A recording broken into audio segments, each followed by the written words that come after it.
Well, guess what? Those 18 months are up.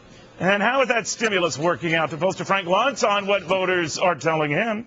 Good to see you, Frank. What do you make of it? They're pretty angry. They look at they say you just spent almost $1 trillion. How have I benefited from it?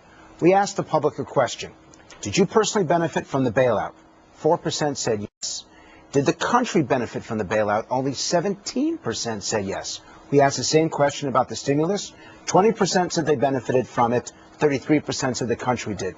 These are horrific numbers for the White House. People don't see that any money got to them. They see that Wall Street benefited. They don't see that they benefited at all. 4% for the bailout, 17% for the stimulus. You know, I know you just take what people are telling you, you add it up and all, and I'm always wondering the way it's defended in Washington, all this spending and bailouts, even dating back to the Bush administration with the bank bailout. Things would have been horrific if we didn't do what we did. When it comes to stimulus 18 months in, man, oh man, you think things are kind of iffy now. They would have been nuclear horrific if we didn't. And the response by the American people is that we have a $1.4 trillion deficit.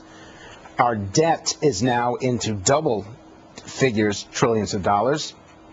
So all of a sudden that resonates. You and I have always talked all these years about deficits and debt. Have been with us for a while. But when it went on steroids or it got out of control, then it hit a nerve, didn't it? Who's going to pay for it? That's the question that they keep asking. I know I'm going to have to pay for it. My kids are going to have to pay for it. We all are going to have to pay for it. So let's hope that we got something out of it. We got no benefit now.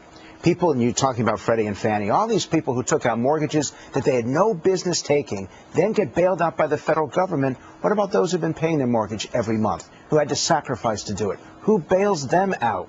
We now feel like this tax is so heavy on our shoulders. And so that anger that I've talked to you about for the last 6 months has even gone beyond it. It's now reached the point where there's a segment of Americans that are almost ready just to give up. That's how bad it's gotten. I think giving them the benefit of the doubt in Washington, Frank, here's my latest crackpot theory.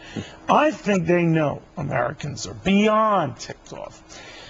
But they might have some data, for example, on Freddie and Fannie, that is so scary they don't want to share it with we mere mortals. Certainly not with me. Maybe with you, because I actually like you.